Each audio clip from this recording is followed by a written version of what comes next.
You're right on time for Hope TV Newswatch on this 27th day of November 2024. A very good evening to you wherever you're watching us from, and welcome to the broadcast.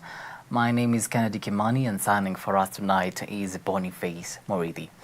Now, the Executive Board and leaders of the member churches of the Evangelical Alliance of Kenya now want the government to address the pressing national matters causing significant concerns among Kenyans. In a press briefing today, the leaders said there is a need to find solutions through consensus on matters such as job creation, health reforms, and stabilizing the cost of living. Tess Njenga begins our bulletin with the following report.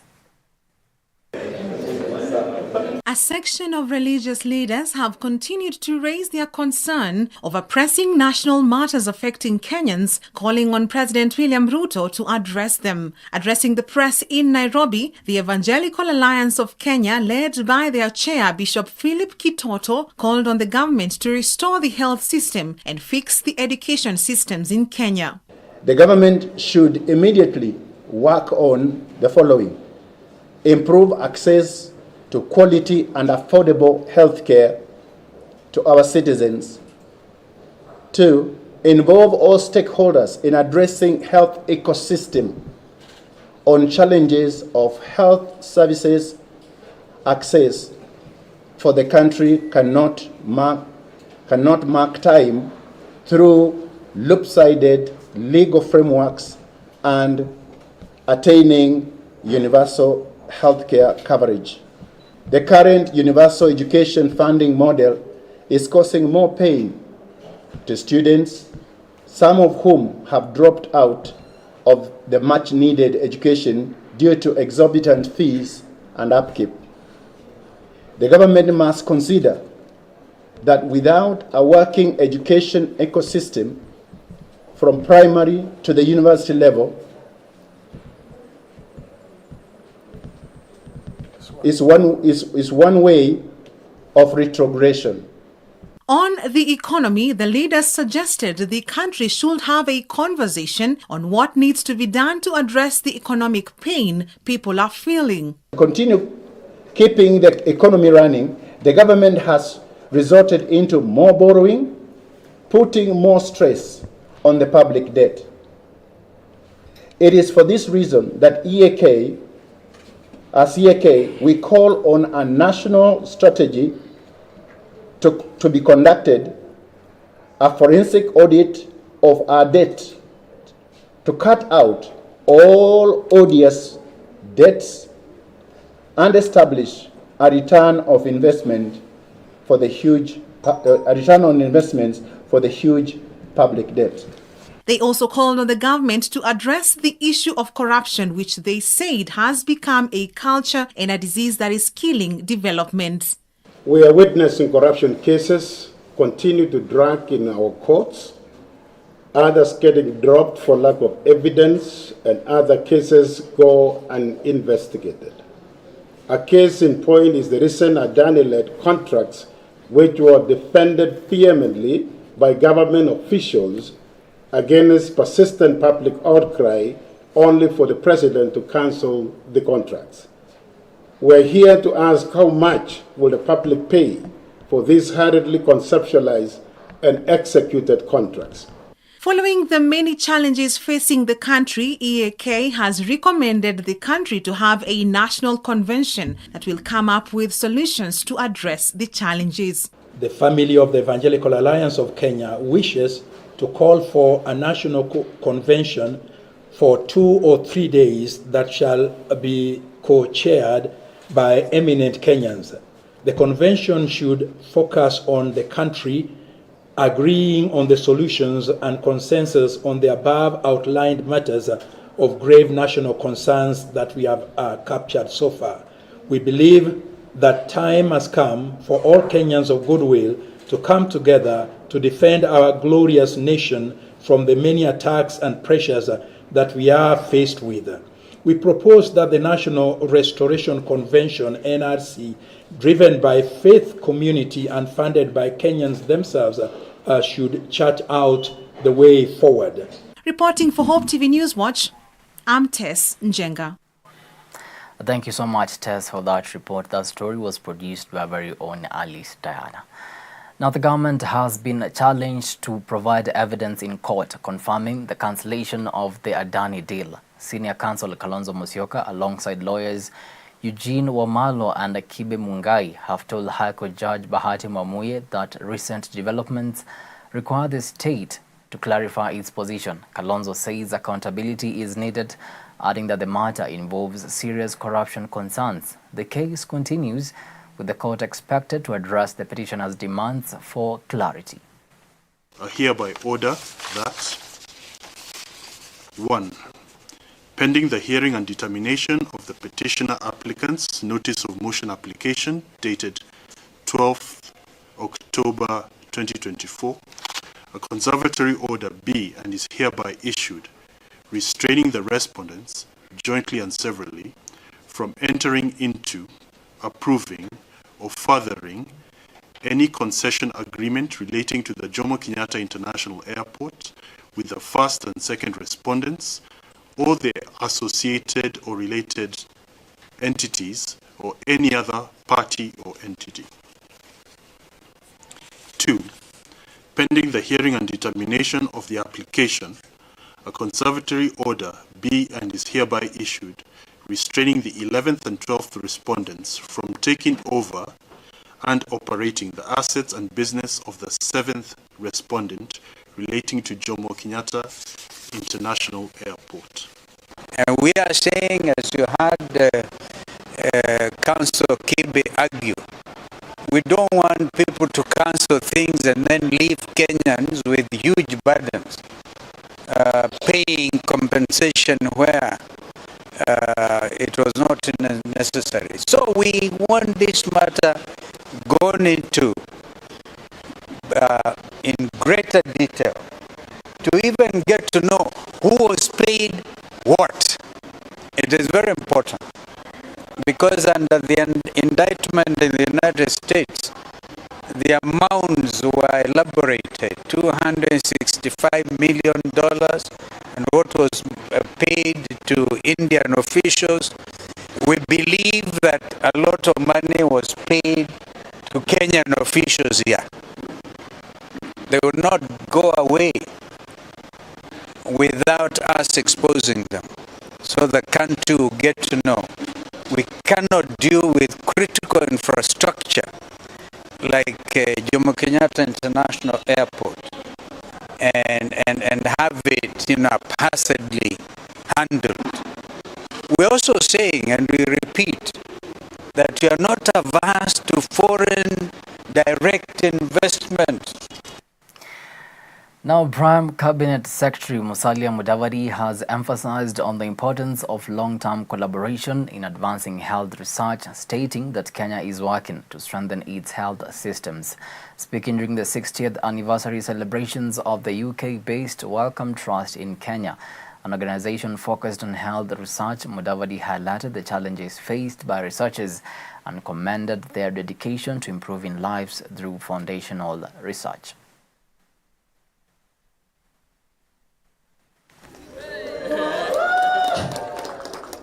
The Kemri Wellcome Trust Research Program, in partnership with Oxford University, has enhanced local capacity and trained a generation of African scientific leaders.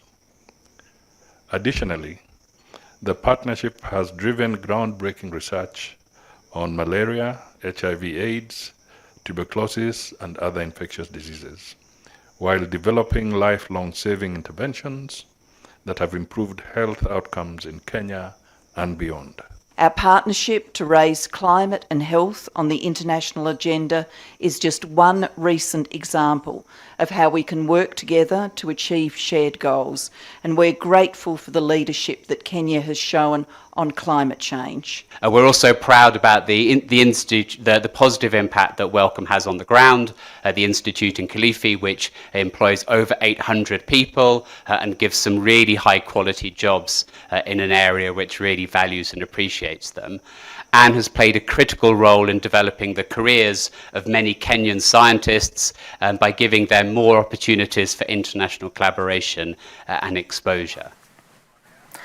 Moving on swiftly, the Space for Women expert meeting kicked off today in Nairobi and will run until Friday the 29th. This three-day event brings together global experts to discuss how to advance gender equality and empower women in space-related fields. Under the theme Integrating Women in Space Activities and Solutions, the meeting aims to explore ways to make the benefits of space more accessible to women.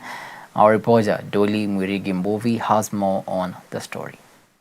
I looked at the Gender Mainstream Toolkit and... It is a capacity-building initiative organized by United Nations Office for Outer Space Affairs and the Kenya Space Agency, held in Africa for the first time. The three-day event, which began on Wednesday, is set to run till Friday this week, aimed at advancing gender equality and empowering women's participation in space-related fields. We have 35 countries represented globally by space experts, and we envisage to collect a lot of information about the strategies, how to implement the strategies that have been indicated in the Gender Mainstreaming Toolkit. Another output is to initiate development of a toolkit that will focus on the marginalized girls in the remote communities, and not only the girls, actually the boys and the girl, so that they may have equal opportunity. They'll be granted equal opportunity to education, to quality education using the space technology. According to the Kenya Space Agency Director General Brigadier Hilary Kipkosgei, the initiative encourages women and girls to pursue science, technology, engineering, and mathematics, STEM education, and raises awareness about the career opportunities in the space sector. Statistics around the world show a very gloomy picture of women participation in STEM and tech fields, with statistics showing an average of around 20%. And the intention of Space for Women expert meeting is really to create that awareness and to encourage women and inspire women, and especially young girls, to pursue studies in STEM subjects, which will give them the foundational studies to be able to pursue future careers in tech fields like space sciences and technologies. However, the meeting will ensure that the benefit of space exploration are accessible to women and girls, fostering their equal and active participation in space science, technology, innovation, and exploration. There is a program called Imlango, where across 245 remote and isolated schools in 4 counties in Kenya, you have internet connectivity for children, and it started with a focus on marginalized girls, and by giving those girls access to 1 hour per week of internet, and specifically to a maths online program, they measured that at the end of 1 year they could increase the learning age by 18 months. That is a transformational change that you can achieve by leveraging satellite technology. So we have asked Imlango and the companies that are behind it to come to the Space for Women expert meeting to inform and inspire everybody of how did they do it. And one of the deliverables that we hope for is a toolkit so that we can scale this further throughout Kenya, but also showcase it to the rest of the world, to the rest of Africa. In the second meeting, which was held last year in Canada, the conference came up with a toolkit for actually mainstreaming space technologies and applications amongst women.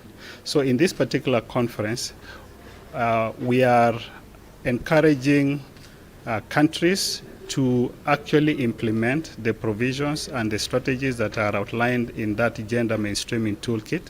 But as an addition, because we have a project that is very successful in terms of imparting studies in maths especially and sciences to girls in remote locations, which is called through the Imlango project. We want to use this as a platform to encourage countries in the region because of situations similar to ours, where in ASAL areas there is very low participation of girls in STEM subjects. Thanks very much, and that's a great ending. Dolly Mwirigi for Hope TV, Nairobi. Thank you so much, Dolly, for that report. Now, the National Council of Churches of Kenya has asked the government to focus on getting rid of small arms, which are still in the hands of a few individuals within the Kerio Valley region. NCCK officials from the North Rift region believe the move will go a long way towards ensuring long-lasting peace in the volatile region. And also we are proclaiming that the issue a treaty, the threat of illegal arms, that we shall also continue making a lot of recommendations to FECLA, who are actually in charge of Africa, to deal with this thing, so that the source of these harms, let us actually have a very good treat that we are going to refuse the incoming of illegal arms to our region. Let us continue praying in our families, let us continue praying in our churches, and also we encourage our religious leaders that in every Sunday, let us use our pulpits to have a peace messaging or peace. Basi sisi tunahitaji amani, tunahitaji hata serikali apate kuweka mikakati kwa ajili ya kuondoa hii silaha ndogo ndogo. Basi ili watu wetu wawe na amani. Hata hii mambo ya kuiba ng'ombe, ni mzuri serikali aone hii ng'ombe ikiibwa inauzwa wapi. Lazima aweke mikakati vizuri, hata wenye wananunua wawe na ile permit kamili ili ijulikane wamenunua wapi. Najua ya kwamba huko kuna chief, assistant chief, kuna hata yule mzee wa kijiji. Lazima waweke sign hiyo hii ng'ombe imenunuliwa kweli ama ni ya wizi. Now, for over 4 years now, residents of the Kwapothe area in the Nyalenda B slums, Kisumu County, have been living in fear of being displaced by floods during every rainy season. Speaking to the press, the residents lamented the leaders' failure to address the issue comprehensively, offering only food and blankets as temporary relief. They have called on the government to ensure a lasting solution is implemented. The residents proposed that the nearby rivers in the area be regularly cleared to ensure the water flows through its channels without flooding homes and farms. Nimeharibu kabisa manyumba, nyumba yangu imebomoka. Sisikii vizuri. Na mimi ni mjane. Hakuna mwenye ananisaidia. Maji ikikuja hivi hawa watu wanakujanga na blankets na chakula. Chakula ni kitu yenye inakuja, watu wanakula inaisha. But hakuna mwenye amewahi kuja na permanent solution ya kusaidia hii maji. Sasa this time round hatutaki blankets, hatutaki chakula. Waangalie vile wanaweza chimba hii maji iende kwa lake direct. Nimekaa hapa kwa miaka ya 5 years na imetusumbua. Saa hii ni miaka ya 5. Kama hii maji inakuwa tu hivi, hakuna solution. Kila mara ikikuja inatuangamiza tu hivi. Ni hii maji kutoka River Nyamasaria. Kuna mahali imepasukia hapa inaitwa Aleura. Imepasuka kubwa, ndio sababu hii maji yote inarudi pande hii. Sasa inafaa ichimbiwe mtaro ile inaipeleka direct kwa bahari. There are things that we can do which are called stopgap measures. One of the stopgap measures that we tried was to dig with our very own hands, no machinery. River Nyamasaria all the way to Lake Victoria. The village elder can attest, and a few villagers who came to help us do that can attest. We have Aleura, which is also a man-made river that was dug to help ease the water that is coming from Nyamasaria to this side. That one has also had growth. We need that cleaned. But most importantly and most immediate is cleaning the waterways. From the pathways of the culverts, the bridges to Miruka, where we have reeds that have overgrown now, and also the pathway from Wigwa River all the way to Hippo Point, where we have growth that is not allowing water to access the lake as it should. That is what our problem is. This water ambushed us. We didn't know it will come so soon like this. So we are here to assess the situation. There are a lot of people who have been affected.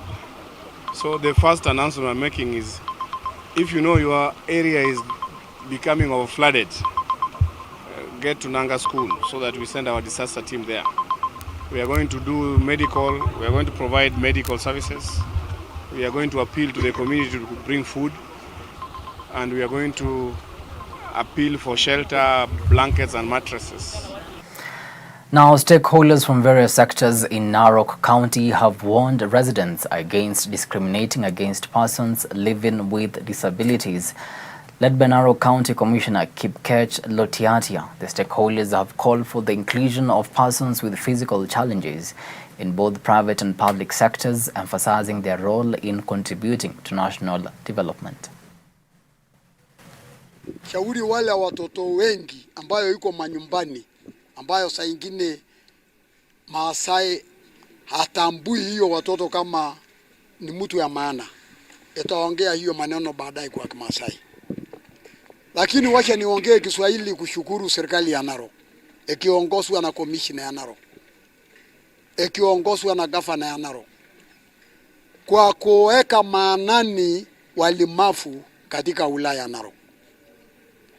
Ilikuja kusherehekea hiyo sherehe leo na kutambua miaka 20 ya serikali ya Kenya kutambua walemavu. Hii ni sherehe kubwa na ni furaha kubwa katika Maasaini aswa katika wilaya hii.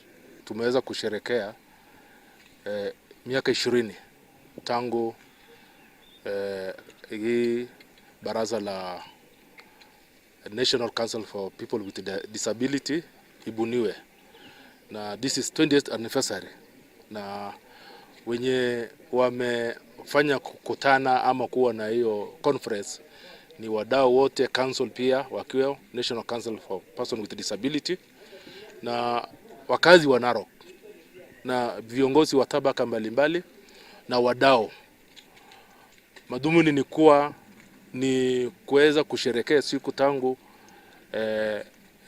haki ya wale wanaishi vingine itambulike na serikali na iweke kwa sheria kwamba itakuwa ni kama ni hatia kama kubagua watu ambao wanaishi vingine na wapate haki kama Wakenya wengine. Kwa hivyo ndio tumekutana leo na tukaweza kuhesabu na kuangalia ni nini ambao tumefaulu, ni nini tumeboresha na mambo gani ambayo yanahitaji sisi tuboreshe zaidi ili watu ambao wanaishi kwingine wanufaike kama wale wa Kenya wengine. Now the African continent is mourning the death of the World Health Organization Regional Director-elect for Africa, Dr. Faustin Ndugulile, who passed away last night in India while undergoing treatment. The announcement of his death was made by the Speaker of the Parliament of the United Republic of Tanzania, Dr. Tulia Ackson, through a statement on the Tanzanian Parliament's Instagram page. She extended condolences to members of Parliament, the family, residents of Kigamboni, and Tanzanians at large. In addition to being the WHO Regional Director-elect for Africa, Dr. Ndugulile was also a Member of Parliament for Kigamboni in Dar es Salaam until his death and was to take over WHO Africa roles in February 2025. Tanzania's President Dr. Samia Suluhu Hassan expressed her sadness upon receiving the news of Dr. Ndugulile's death, extending her condolences to his family and the nation. WHO Director General Tedros Adhanom also sent his condolences to Tanzania and the WHO family globally.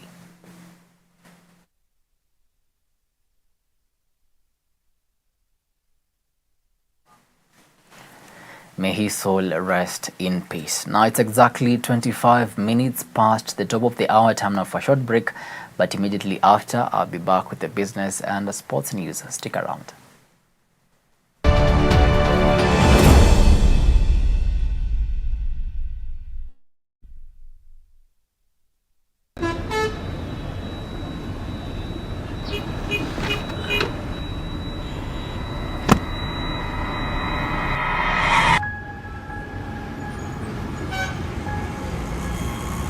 Rafiki soul is the promise of a hand that reaches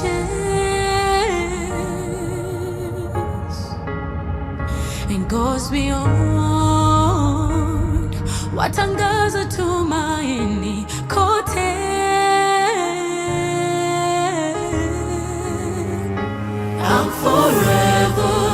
grateful, ninashukuru, ukarimu, ukarimu. I'm forever grateful, ninashukuru, ukarimu, ukarimu.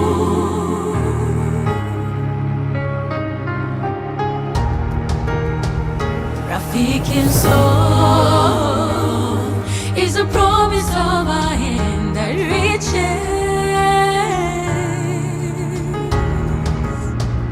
and goes beyond watangaza tumaini kote. I'm forever grateful, ninashukuru, ukarimu, ukarimu. I'm forever grateful, ninashukuru, ukarimu, ukarimu. Rafiki msoul. Friends of Hope, keeping hope alive.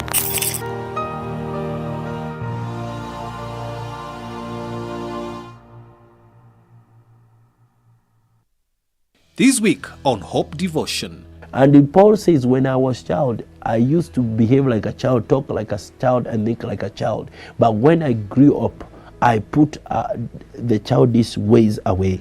Join Pastor Francis as he shares the Word of God on the topic, Deliverance from Self-Destruction. The new nature is for those who are born again. If you have not said yes to Jesus, you do not have the new nature.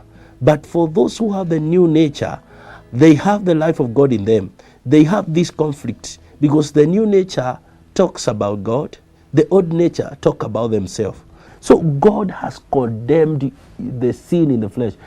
And I'm saying overcoming the flesh. So even what you are doing and what has hold you so tightly and it won't let you go, God has also given a solution by He coming through Jesus and condemning sin in the flesh. Start your day with Hope every morning from 6 a.m. to 7 a.m. Hope TV.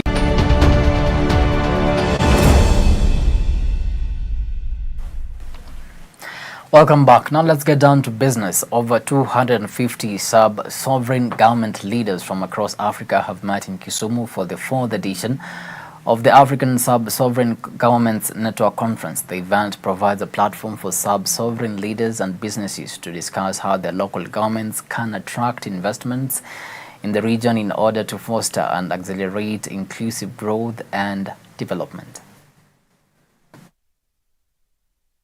AfriExim has consistently demonstrated innovative approaches in advancing credit to African governments and the public sector while facilitating deeper collaboration among sub-Saharan nations. We have a framework agreement with AfriExim Bank of $3 billion, and they have supported many aspects in our economy. They have supported our imports of fuel. They have supported our commodities trade. They have supported many other aspects. And today, we are going to be signing off some of the agreements that we have made in various other areas. Your Excellency, Kisumu has been a growing county within the framework of the Lake Region Economic Bloc, which puts together 14 counties around the lake with a total population of 14 million people.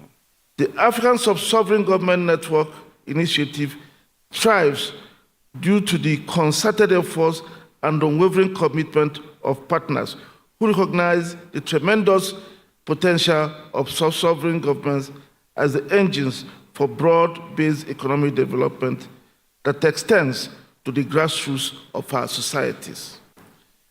At our Afrexim Bank, we strongly believe that for developmental initiatives to succeed in our economies, they must of necessity be decentralized.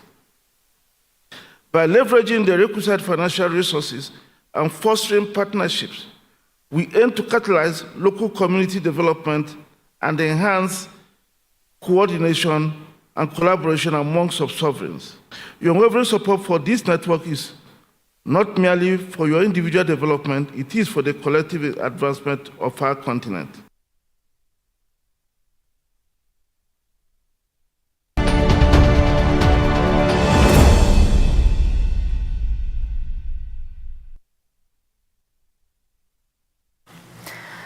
And to some sporting action now, the 2024 KCB East Africa Golf Tour Grand Finale is set to take place on the 6th of December at the 18-hole Sigona Golf Club as 230 top amateur golfers from around the region converge for a competitive tournament. The 11-month-long series traversed 12 counties in Kenya and 4 other countries in the East African region, namely Rwanda, Burundi, Tanzania and Uganda, reaching 3,000 participants and 1,500 juniors through the golf clinics that ran concurrently with the tour. First of all, this is our second series that we are doing. We started off the East African Tour in 2023, and 2024 has just been an exciting year. A lot of acceptance from clubs. We've been to 12 counties, which is more than what we did last year. 4 countries, so meaning, you know, this East African Golf Tour is truly East African, successfully doing it in Tanzania, Uganda, Rwanda, and Burundi. And, you know, one of the reasons why it is a success is just the number of people we've been able to impact. You know, over 3,000 participants and players coming in, you know, just interacting with 1,500 kids during the golf clinics that we've been hosting. So it's just been amazing. We've also interacted also with caddies as well. Well, all is set for the 2024 NCBA Golf Series Grand Finale this Friday at the 18-hole Muthaiga Golf Club. The highly anticipated event will bring together more than 230 golfers from across the East African region who triumphed during the qualifying phase at their clubs for the ultimate showdown, competing for the series' top honors in the overall men's, ladies and junior categories.